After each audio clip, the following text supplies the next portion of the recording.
अस्सलामुअलैकुम जी। प्रोग्राम खबर और तज्जिया में खुशामदीद। मैं सना नकवी। प्रोग्राम में मेरे साथ मौजूद हैं मुजम्मिल सौरदी साहब। मुजम्मिल साहब, आपका बहुत शुक्रिया। नाज़रीन, सबसे पहले बात पाक अफगान सूरत हाल पर।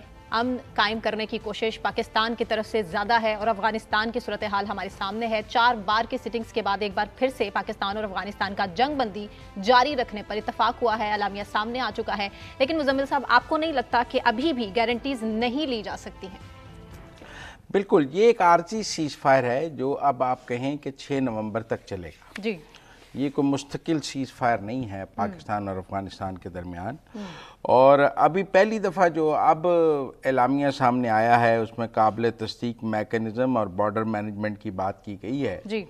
अब काबिल तस्दीक मैकेनिज़्म क्या होगा दोनों तरफ, वैसे तो पेनल्टीज़ की भी बात की गई है वायलेशंस पर, और ये नहीं पता कि वो पेनल्टीज़ क्या होंगी और वो काबिल तस्दीक मैकेनिज़्म क्या होगा और बॉर्डर मैनेजमेंट में क्या। अब ड्यूरेंट लाइन को उन्होंने इंटरनेशनल बॉर्डर मान लिया या नहीं मान लिया। जब बॉर्डर मैनेजमेंट की तो बहुत सारे सवालात हैं जो ये 6 लाइनों का जो एलामिया है वो वाज़े नहीं करता है। लेकिन हमें शायद 6 नवंबर तक इंतज़ार करना पड़ेगा कि देखने के लिए कि पाकिस्तान और अफगानिस्तान के दरमियान सीज़ फायर मुस्तकिल है या सीज़ फायर ख़त्म हो जाता है, टॉक्स आगे बढ़ती हैं। अभी भी टॉक्स ख़त्म होते होते बची हैं और सीज़ फायर ख़त्म होते होते बचा है। लेकिन मुझे लगता है कि ये बहुत ही ट्रांजिशनल सा एक बात है कि आपने 6 दिन के लिए उसको तौसीह दी है, कोई लंबी तौसीह भी नहीं दी है। इसका मतलब है कि दोनों साइड्स कुछ कंसल्टेशन करना चाहती हैं और उस कंसल्टेशन के बाद कुछ आगे बात। लेकिन ज्यादा फ्लेक्सिबिलिटी पाकिस्तान की तरफ से दिखाई गई है, अफगानिस्तान ने उस तरह से कोऑपरेट नहीं किया है। जिस मुस्तकिल मुआहदे की पाकिस्तान बात कर रहा था, जिन मुस्तकिल गारंटीज की बात कर रहा था, वो अभी इसमें नहीं है। मैं इसीलिए इसको आर्जी और बहुत ट्रांजिशनल कह रहा हूँ कि ये बहुत ही, मेरा मतलब है कि स्टॉप गैप सा आपने कहे कि एक फौरी तौर पे एक आपने 6 दिन की विंडो क्रिएट की है।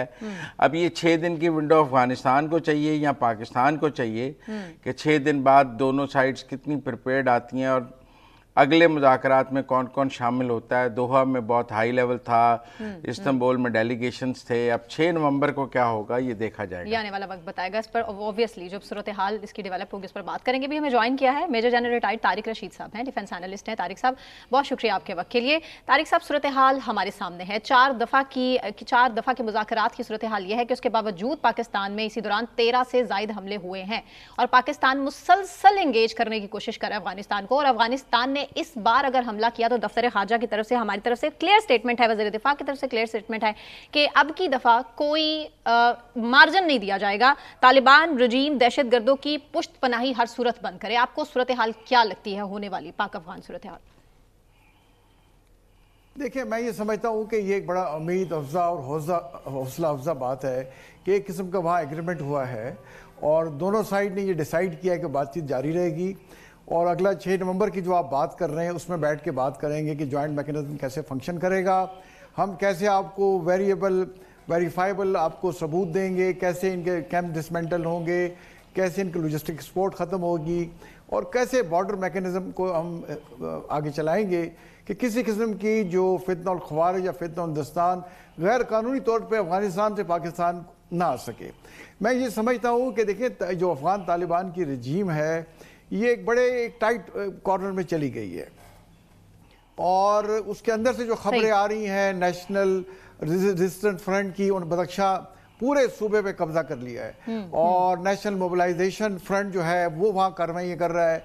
तो लेटेस्ट जो रिपोर्ट आई है उसमें यह है कि बदख्शा सूबा इनके हाथ से निकल गया है और पंजशेर में भी कई जो है डिस्ट्रिक्ट्स हैं वो इनके हाथ से जा चुके हैं और इन पर इंटरनल प्रेशर बढ़ रहा है कि भाई 4 साल से ज़्यादा अरसा हो गया है, आप कोई इलेक्शन नहीं करा रहे, आपने अपने 51% आपकी ख़वातीन है उनको आपने साइड लाइन कर दिया है। मेरा ख्याल है जो इंडिया के हाथों में ये खेले हैं ये अब कहीं के नहीं रहेंगे, इनके दिन गिने जा चुके हैं, इनके पास कोई हल नहीं है। जनरल साहब, मैंने अफगान साइड की वर्जन्स देखे हैं और उनका इस एलामिये के बाद जो उन्होंने इसकी इंटरप्रिटेशन की है वो ये है कि जी पाकिस्तान में चूँकि दाइश मौजूद है तो ये हमने हमारे मुतालबे पर है कि पाकिस्तान में जो दाइश का सेटअप है उसके ख़िलाफ़ मैकेनिज़्म और उसके ख़िलाफ़ एक्शन पाकिस्तान ने करना है और अगर नहीं करेगा तो पेनल्टीज इम्पोज होंगी। देखें, जो बातचीत करते हैं ना, आपने देखना होता है कि रिटन एग्रीमेंट में क्या है। उसमें ऐसी कोई बातचीत नहीं है। दाइश का पाकिस्तान में मौजूदगी का कोई जिक्र नहीं है। और मीडिया में जो रिपोर्ट्स इनकी हो रही, जैसे आप कह रहे हैं, वो यही है कि ये तहरीक तालिबान पाकिस्तान जो है, ये पाकिस्तान में इसके एलिमेंट मौजूद हैं, ये पाकिस्तान का काम है, इनका सफाया करें।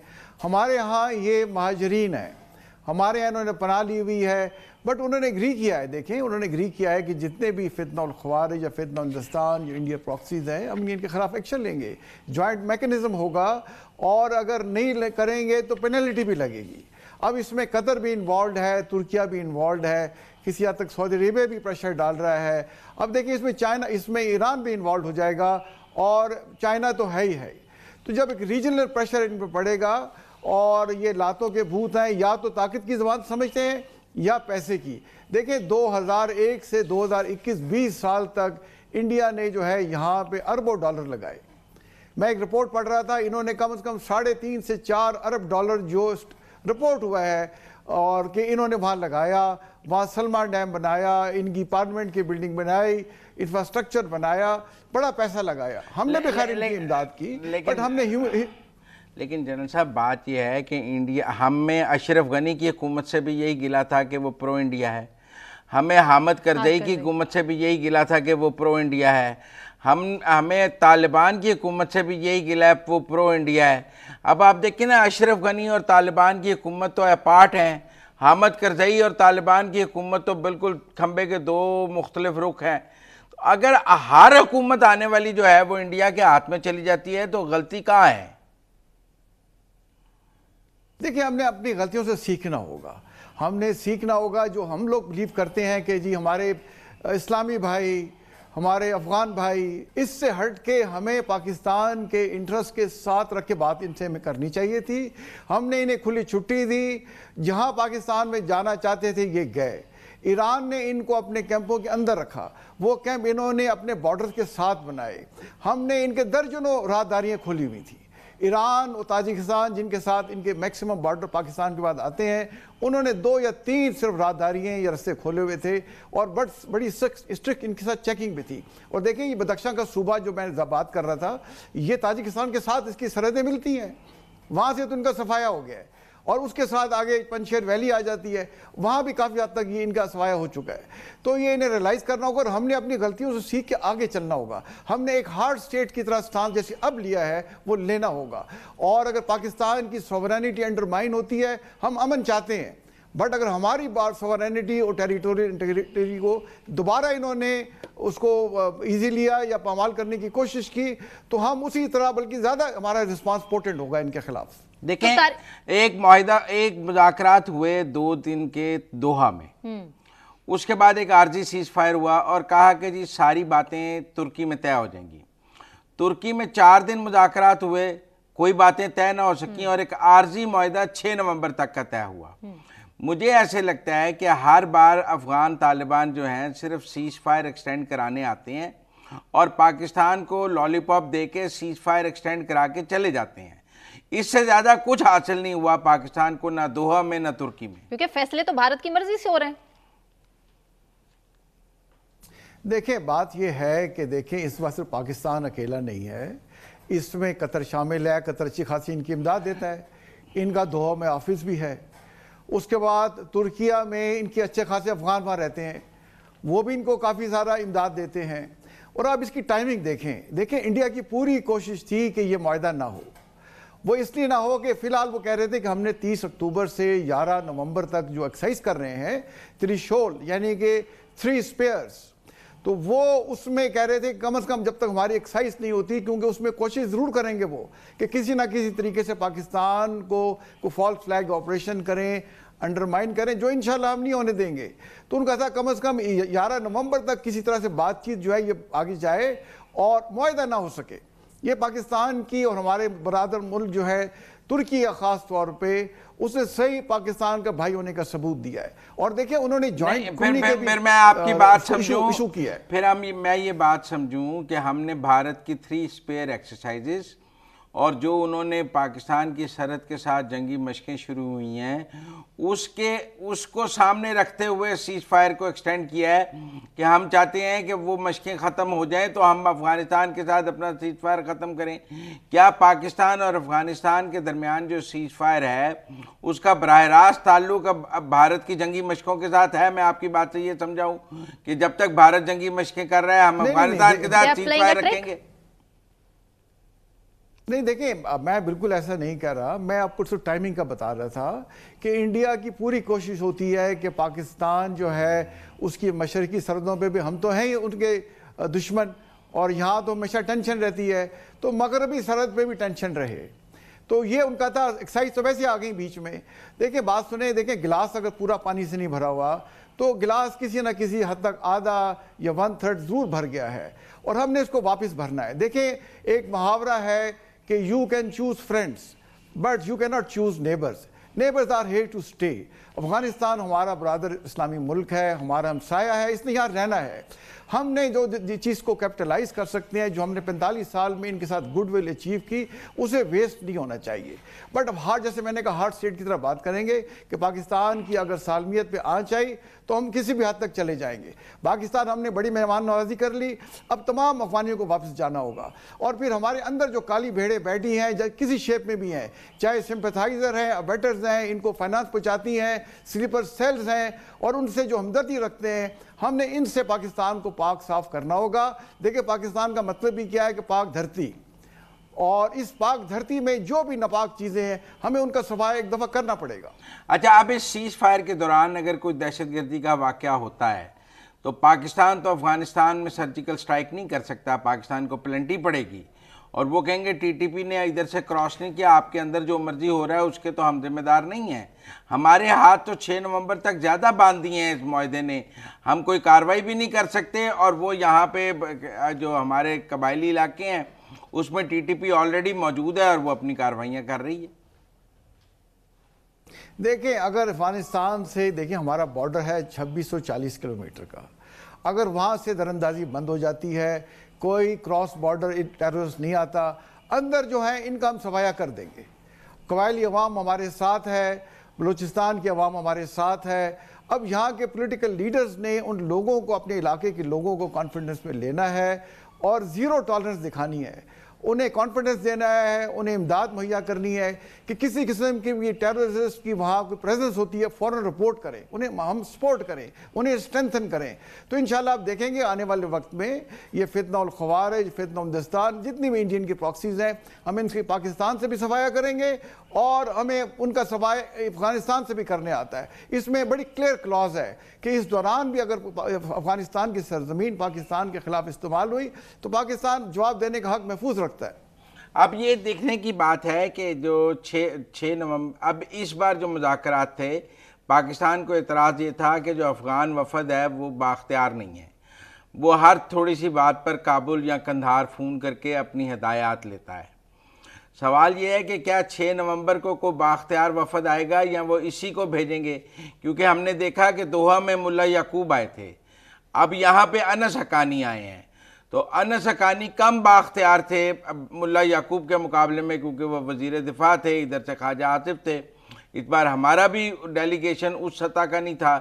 तो क्या आप समझते हैं कि 6 नवंबर को दोनों साइड से दोबारा मुल्ला याकूब और ख्वाजा आसिफ को मिलना चाहिए, या यही जो डेलीगेशन है इसको 6 नवंबर को मिलना चाहिए?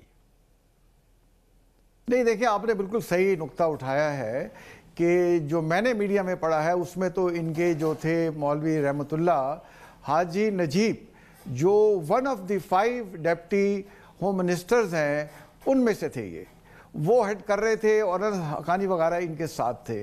तो जब देखें दो मुल्कों में बातचीत होती है और इतने इंपॉर्टेंट सब्जेक्ट पे बात हो तो कम से कम एक फुल मिनिस्टर ज़रूर वहाँ पे होना चाहिए।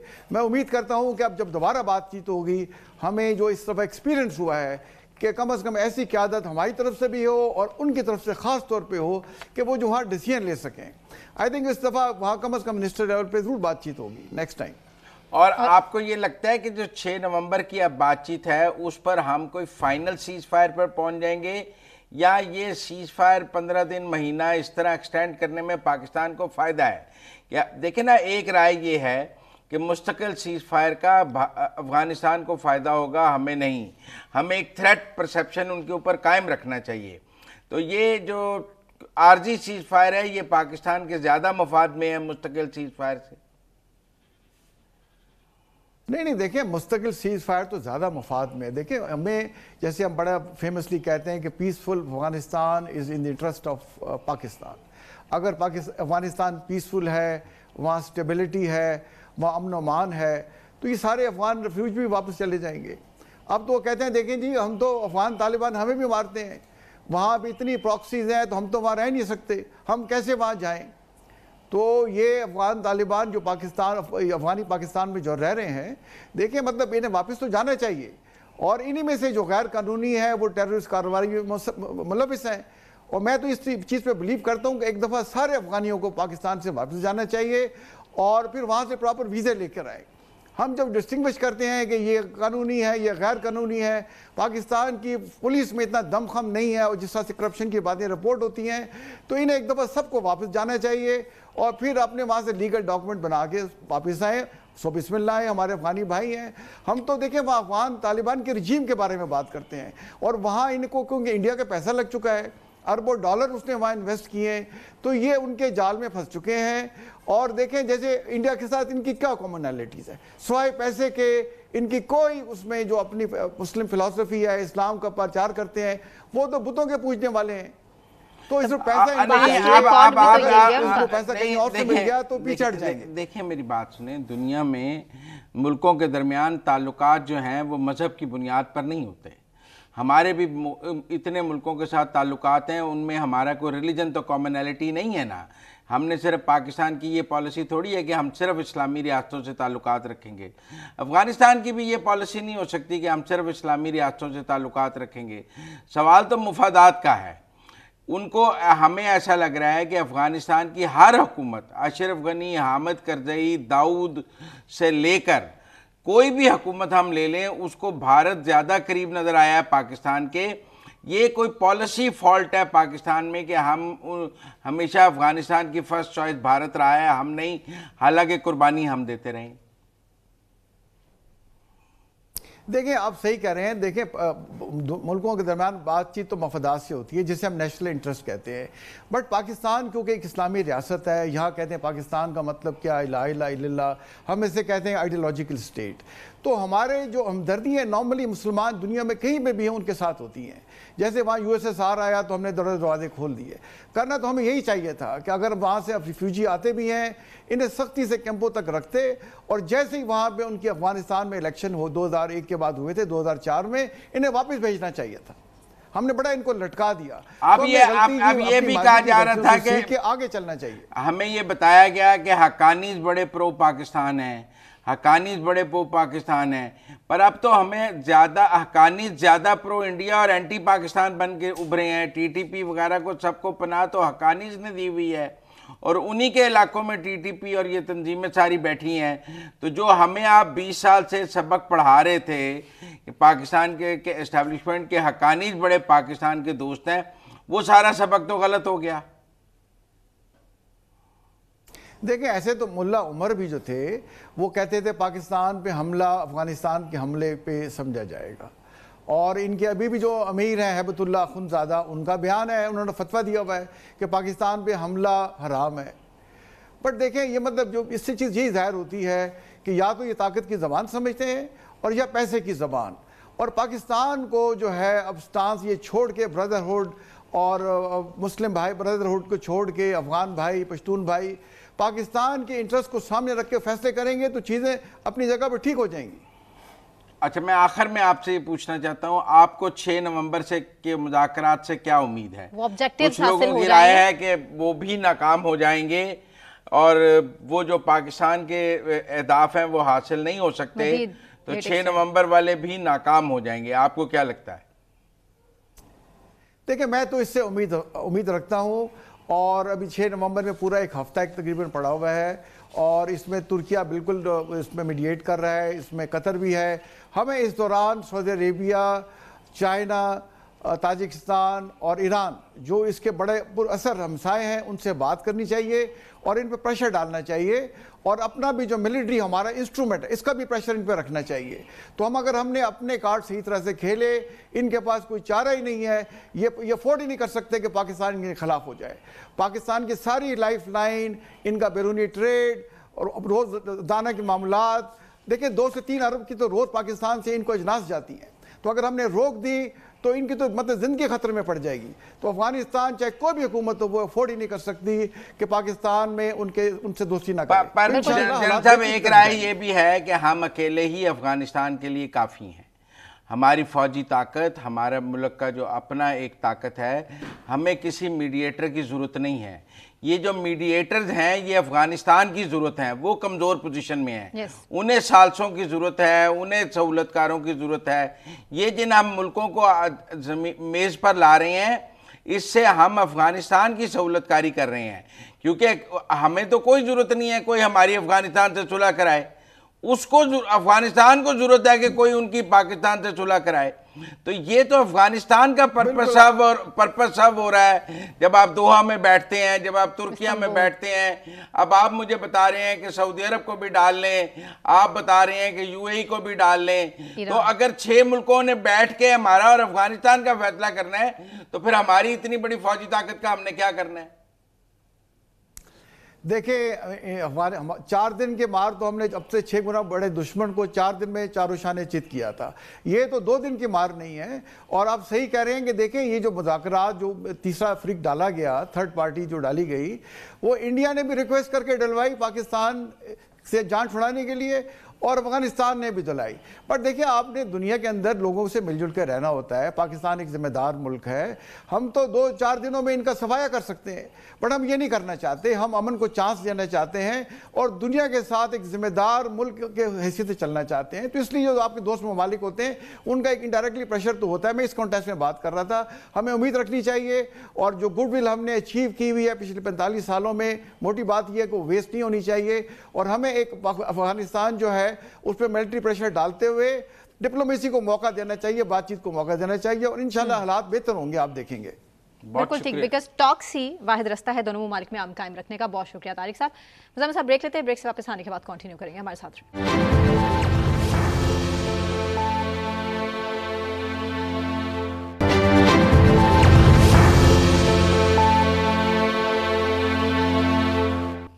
वेलकम बैक नाज़रीन। बात वज़ीर-ए-आज़म आज़ाद कश्मीर के हवाले से, और वज़ीर-ए-आज़म आज़ाद कश्मीर की नामजदगी के मामले पर पीपल्स पार्टी की आला क़यादत में इख्तलाफात पाए जा रहे हैं। इसलिए नामों पर अभी तक डेडलॉक है और कोई हतमी फैसला नहीं किया जा सका है। बात करेंगे इसी पर। मुज़म्मिल साहब हमारे साथ स्टूडियोज़ में मौजूद है, जबकि राशिद अली राशिद हैं, जर्नलिस्ट हैं आज़ाद जम्मू कश्मीर से, उन्होंने हमें ज्वाइन किया है। राशिद आपके वक्त का बहुत शुक्रिया।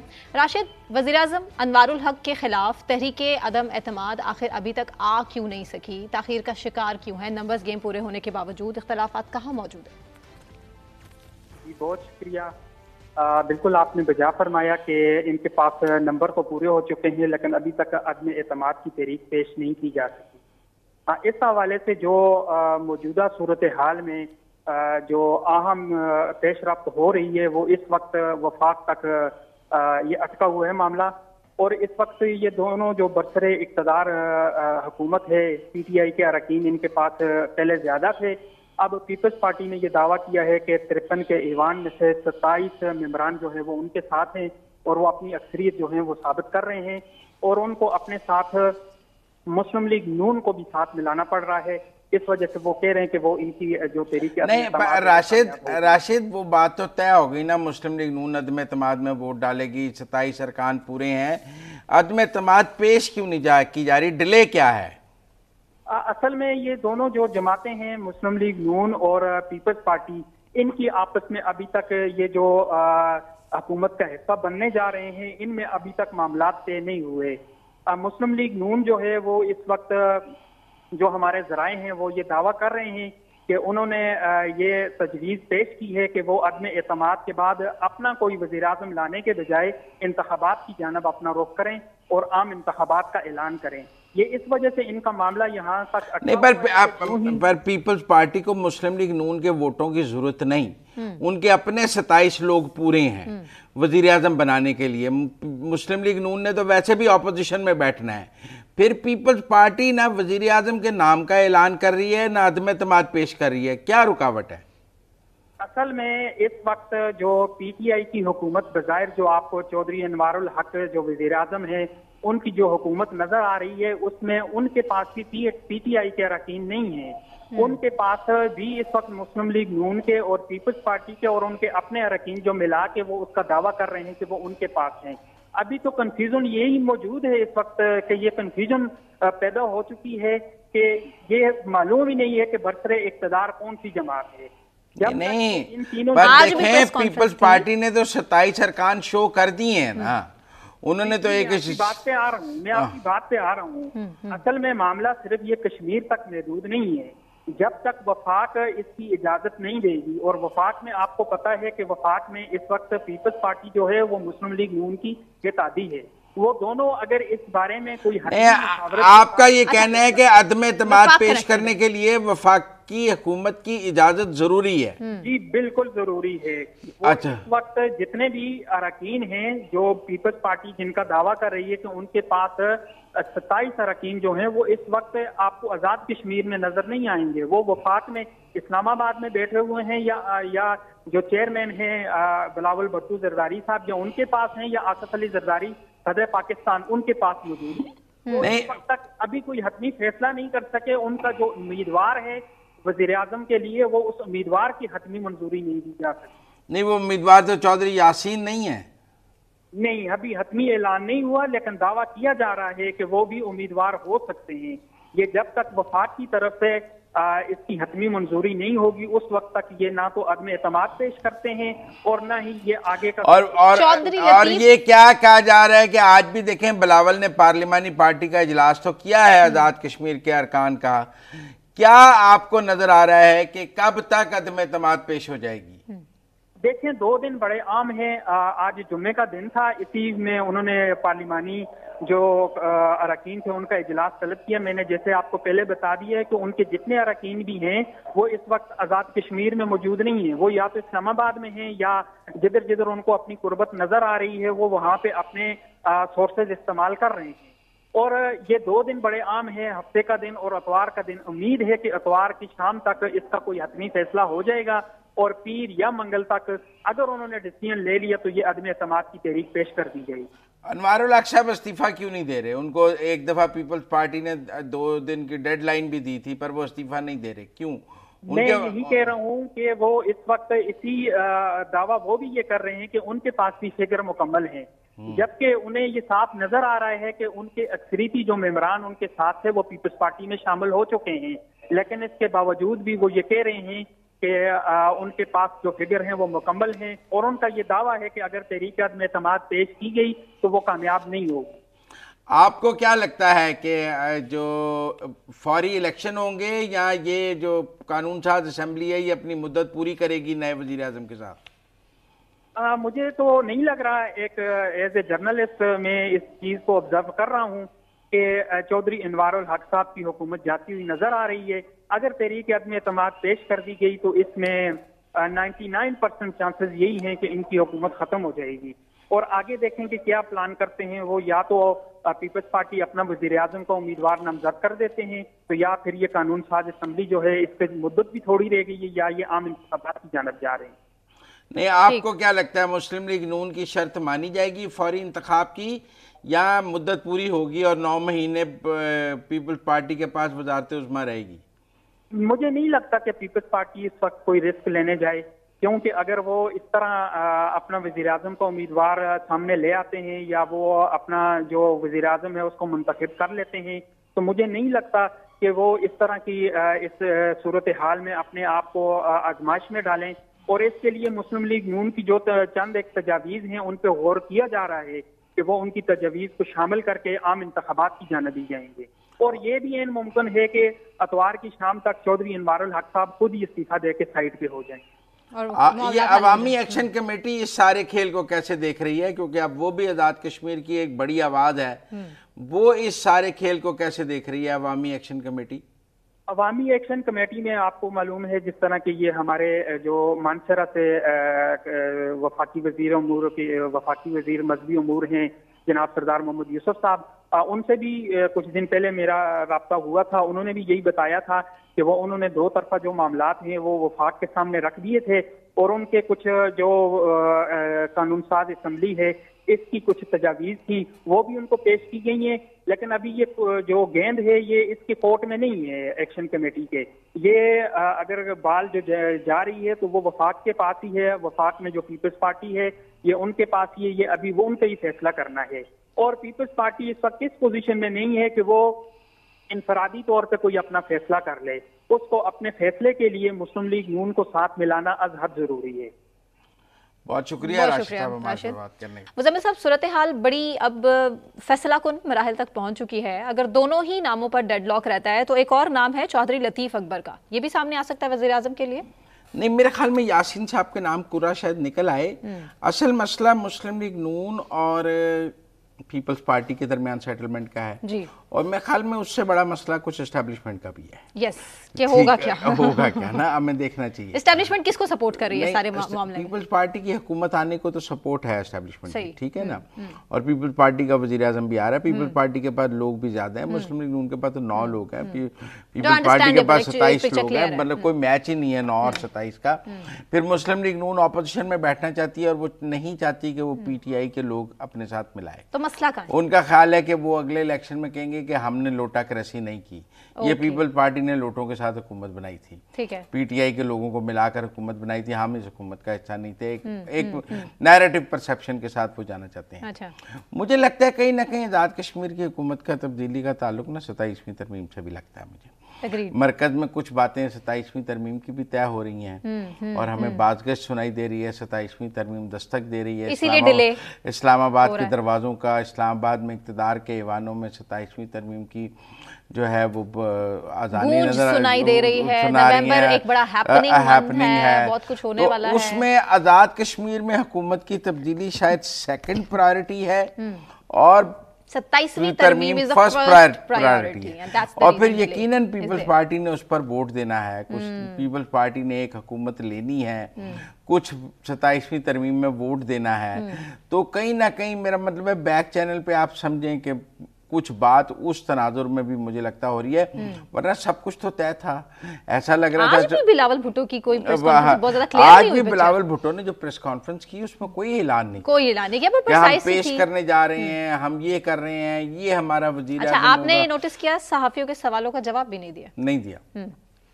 तो जो डिले है ना कहीं आकर ना जिसे कहते हैं किसी ने ब्रेक लगा दी है आजाद कश्मीर के मामला, किसको भी आगे नहीं लेके जा सकते। नहीं, मतलब 27 अरकान पीपल्स पार्टी ने पूरे कर लिए। पीपल्स पार्टी ने एक मौके पर अनवारुल हक को रिजाइन करने के लिए 24 घंटे का अल्टीमेटम दे दिया। फिर किसी ने ब्रेक लगा दी, उसने कहा ठहर जाए एंड वॉच।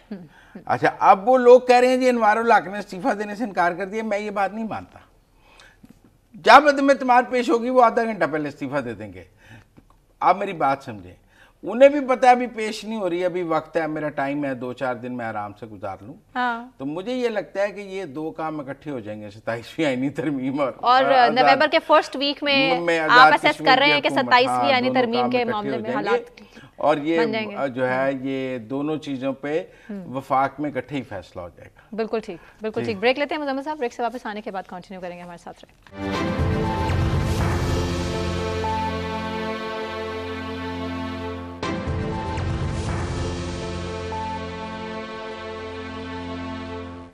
वेलकम बैक नाज़रीन। पंजाब असम्बली की मुकामी हुकूमतों से मुतालिक आइन में तरमीम की करारदाद वफाक को इस साल कर दी गई है और वफाक से मुतालबा किया गया है कि आइन में मुकामी हुकूमतों के नाम से एक नया बाब शामिल किया जाए ताकि बल्दियाती इदारों को आइनी तहफ़्फ़ुज़ हासिल हो सके। मुज़म्मिल साहब, योर कमेंट।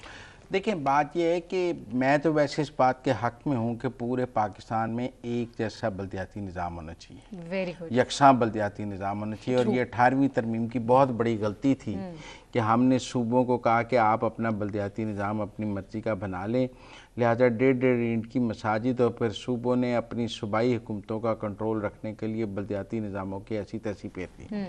मैं तो इस बात के भी हक में हूँ कि कौमी और सूबाई असम्बली के इंतखाबात के साथ ही बल्दियाती इंतखाबात होने चाहिए।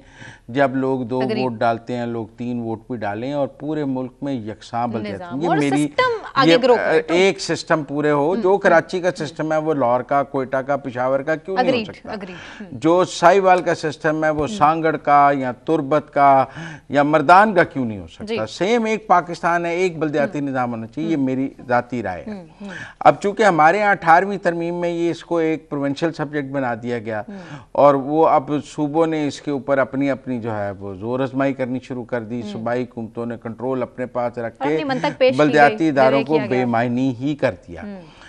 मरकज से इख्तियारात सूबों में तो आ गए, लेकिन सूबों से नीचे बल्दियाती इदारों में इख्तियारात नहीं गए। पंजाब में भी बल्दियाती इदारे मौजूद नहीं हैं। आप देखें तहरीक इंसाफ की 4 साल की हुकूमत में भी बल्दियाती इंतखाबात नहीं हुए और अब मरियम नवाज की हुकूमत में भी अभी तक बल्दियाती इंतखाबात दूर दूर तक नजर नहीं आ रहे। अब पंजाब असम्बली ने एक करारदाद पास की है कि जी आप कौमी असम्बली में अगर 27वीं आईनी तरमीम ला रहे हैं तो उसमें 140A में तरमीम करें और जो बल्दियाती चैप्टर है वो वफाक में ले जाएं और फिर वफाक में उसकी मुद्दत का तयन हो जिसके चारों सूबे पाबंद हों। उन्होंने कहा जी कि 90 दिन में इंतखाबात होने चाहिए। जैसे कौमी असम्बली और सूबाई असम्बलियाँ टूट जाएँ तो 90 दिन में इंतखाबात होते हैं, बल्दियाती इदारों के टूटने पर भी 90 दिन में इंतखाबात होने चाहिए और इसको एक फेडरल सब्जेक्ट बनाने की बात की गई है 140A के तहत। अच्छा, ये जो तजवीज़ है ये MQM की भी है। हाँ जी। MQM और PMLN का जो इत्तेहाद हुआ उसकी बुनियादी शर्त ये थी कि 140A में ये तरमीम की जाए और बल्दियाती निज़ाम को आइन में इसको तहफ़्फ़ुज़ दिया जाए, ये MQM की शर्त जी। अब पंजाब असम्बली ने जो करारदाद पास की है वो MQM की शर्त से मुताबिकत रखती है। ये भी कहा जा सकता है कि चूँकि 26वीं आइनी तरमीम के वक्त MQM काफ़ी नाराज़ थी कि उनकी बात मानी नहीं जा रही और उनसे वोट लिए जा रहे हैं और अब 27वीं आइनी तरमीम की दफ़ा उनसे दोबारा वोट चाहिए। उनके वोटों के बगैर 27वीं आइनी तरमीम मंजूर नहीं हो सकती। तो पंजाब से ये करारदाद मंजूर करा के वफाक को भिजवाई गई है ताकि वफाक के पास कोई ये जवाज़ आ जाए कि वो ये चीज़ आइनी तरमीम में ये शिक डाल रहे हैं। क्योंकि शायद बलूचिस्तान, KP और सिंध तो इसके लिए तैयार ना हो कि ये वफाक को दे दिया जाए। सिंध पीपल्स पार्टी चाहेगी उनके पास रहे, KP कहेगा उनके पास रहे, तो बलूचिस्तान, तो इसलिए टेक्निकली ये पंजाब से इनिशिएटिव कराया गया है। MQM बड़ी खुश है। खालिद मकबूल सिद्दीकी साहब ने फिर वज़ीर-ए-आज़म को फ़ोन किया है, ख्वाजा साद रफ़ीक की और उनकी बातचीत हुई है, प्राइम मिनिस्टर की हुई है और MQM को इस करारदाद के ज़रिए राज़ी किया जा रहा है 27वीं आइनी तरमीम में। पर सवाल ये है कि क्या ये चीज़ 27वीं आइनी तरमीम का हिस्सा होगी या नहीं होगी? क्या पीपल्स पार्टी इस पर राजी हो जाएगी या नहीं होगी? क्योंकि देखें ना जी, आप MQM चाहती है कराची में एक मजबूत बल्दियाती निज़ाम जी, और इस वक्त जो कराची का मेयर है वो कहते हैं जी उसके पास तो अख्तियार ही नहीं है जी। वसीम अख्तर भी कहते थे मेरे पास अख्तियार नहीं है। हत्ता कि लाहौर के एक मेयर कर्नल साहब होते थे, उन बेचारों को कोई कुर्सी नहीं देता था फंक्शन में बैठने के लिए, बेख्तियार मेयर थे लाहौर के भी। पेशावर के मेयर के पास भी कोई इख्तियार नहीं है, कोयटा के पास भी कोई इख्तियार नहीं है और हमने अपने बल्दियाती इदारों को बहुत ही बेख्तियार बना दिया है। जहाँ हैं वहाँ लूले लंगड़े हैं और कहीं हैं ही नहीं। तो पाकिस्तान में बल्दियाती इदारे जो हैं वो बिल्कुल ख़त्म हो गए हैं और उनको मजबूत करने की ज़रूरत है। करने के लिए क्या पंजाब इसके लिए तैयार है? तो ये एक बड़ा सवाल है। मेरे ख्याल में बड़ी डेवलपमेंट है। हमें देखना पड़ेगा कि ये 27वीं आइनी तरमीम में, क्योंकि MQM की वोट देने की 26वें में भी शर्त ये थी, उन्होंने कॉम्प्रोमाइज़ किया था और अब अगर वो 27वीं में ये नहीं मनवाते तो उनके लिए इलेक्शन मुश्किल हो जाएगा। तो ये देखा जाएगा क्या होगा। खैबर पख्तूनख्वा की तरफ चलते हैं। KP की 13 रुकनी काबीना ने हल्फ उठा लिया है और बिलाखिर वज़ीर आला सुहेल आफरीदी ने नाम भी अनाउंस कर दिए। अब नाम हमारे सामने आ चुके हैं। मीना आफरीदी भी, अरशद अयूब खान, अमजद अली, आफ्ताब आलम खान और दीगर इसमें शामिल हैं। एक तो बैरिस्टर सैफ नहीं है जी, जिनका बड़ा जिक्र था, तनाज़ा था, या कहते थे जी एस्टेब्लिशमेंट के बड़े करीब हैं और उनका वो होंगे या नहीं होंगे। आपको पता है वो इमरान खान को मिल भी लेते थे, और टाइम्स में भी मिल लेते थे। उनके हवाले से पूछा गया है इमरान खान साहब से जेल में, तो ना का कुर्रा निकला था, ना का कुर्रा निकला, नजर आ गया। अच्छा, अब सोहेल अफरीदी साहब ने कहा था वो काबीना तब तक नहीं बनाएंगे जब तक उनकी बानी पीटीआई से मुलाकात नहीं होगी। हाँ जी, नहीं होने दी, 4 दफा मुलाकात नहीं हुई। अदालत वो के हुक्म कहते के हैं कोर बावजूद। कमांडर से मुलाकात के बाद काबीना बना दी है, बनानी तो इमरान खान से ये आप मुलाकात कह रहे हैं? नहीं, एक ये राय आपका है, तज्जिया? एक राय ये है कि बनानी तो उन्होंने इमरान खान से मुलाकात के बाद काबीना थी, लेकिन कोर कमांडर बना से उन्होंने कोर कमांडर से मुलाकात के बाद काबीना दी है। ये आप इशारा ये कर रहे हैं कि अली अमीन गंडापुर मैं ये से ज्यादा इशारा नहीं सख्त कर रहा। सुहेल अफरीदी वज़ीर आला मैं के ये साबित कह रहा हूं होंगे कि लोग ये सवाल कर रहे हैं कि उनको नहीं बनानी चाहिए थी जब तक उनकी मुलाकात ना होती। और जब सूबे उन्होंने में एक सियासी नारा लगाया, सियासी तो बहरान उनको चलते रहने अपना देना सियासी चाहिए था। नारे पे गवर्नर राज लगने यहाँ देना नारा चाहिए। लगाने से पहले सोचना चाहिए था, या नारा लगा के उस पर पैरा देना चाहिए था। आप बड़ी बड़ी पेशगोइयां कर रहे हैं मुजम्मिल साहब, आपके मुताबिक सुहेल अफरीदी कॉम्प्रोमाइज्ड नहीं, देखिए पहला कॉम्प्रोमाइज है, ये पहला कॉम्प्रोमाइज है एस्टेब्लिशमेंट से उनका। देखिए ना, आज लोग मीम्स क्या बना रहे हैं, आज सोशल मीडिया पे क्या चल रहा था। उन्होंने कहा काबीना बनानी तो थी बानी पीटीआई से मुलाकात के बाद, अच्छा बना दी कोर कमांडर से मुलाकात के बाद। ठीक है, अच्छा। अगर मुलाकात ना होती, आपको मेरी बात पसंद नहीं आई, तो वो क्या सिनेरियो होता? अगर ना मुलाकात करते कोर कमांडर से, तो फिर आप तज्जिया क्या पेश कर रहे होते? तो ना करते, वो कहते हैं मैं नहीं मिलना चाहता कि ये दहशतगर्द हैं, नहीं, ये मुल्क की बेहतरी के लिए नहीं। फिर वो पहले दिन ना कहते कि मैं एस्टेब्लिशमेंट से नहीं मिलूंगा। मैं ये कह रहा हूं कि आपको इतनी बड़ी बड़ी बातें नहीं करनी चाहिए जिनको आप पूरा ना कर सकें। अच्छा, नेक्स्ट क्या होने वाला है ये उन्होंने बता दीजिए। कहा मैं एस्टेब्लिशमेंट के किसी बंदे से नहीं मिलूंगा, फिर उनको मिलना पड़ गया। उन्होंने कहा मैं वफाक से ताउन नहीं करूंगा, इजलास में मुजम्मिल असलम को भेजना पड़ गया। उन्होंने कहा कि मैं बानी पीटीआई से मुलाकात के बगैर काबीना नहीं बनाऊंगा, उनको बनानी पड़ गई। अच्छा, क्या हुआ मुलाकात में हुआ होगा आपके मुताबिक? मुलाकात की यकीन दहानी कराई गई होगी? जो बानी पीटीआई से हुई? नहीं, कोर कमांडर से उन्होंने मुबारकबाद दी होगी, कहा होगा आप बहुत अच्छे हैं, यकीन दहानी कराई होगी मुलाकात की, सिक्योरिटी की बात हुई होगी कोई, वहाँ मेरा मतलब है कोई ऐसी बात है, उन्होंने कहा होगा सूबे के अमन अमान के मसाइल हैं, टीटीपी यहाँ मौजूद है, दहशतगर्दों का ये मसला है, आपका हमें ताउन चाहिए होगा। और वहाँ सुहेल अफरीदी ने मुलाकात के लिए कहा होगा, सुहेल अफरीदी ने मुलाकात के लिए कहा होगा बानी पीटीआई से? बगैर सुहेल अफरीदी की मर्जी के, अब मेरे दफ्तर में कोई मेरी मर्जी के बगैर आ सकता है? कोई वॉक इन तो होता नहीं है, आप मेरी पास हैं। तो मेरे ख्याल में काबीना बन गई है, बस इतना काफ़ी है। ठीक है, नेक्स्ट प्रोग्राम में अब एक और तज्जिए के साथ आएंगे मुजम्मिल साहब के साथ। बहुत शुक्रिया आपका मुजम्मिल साहब, मुझे सना नकवी को इजाज़त दीजिए, अपना ख्याल रखिए, हाफ़िज़।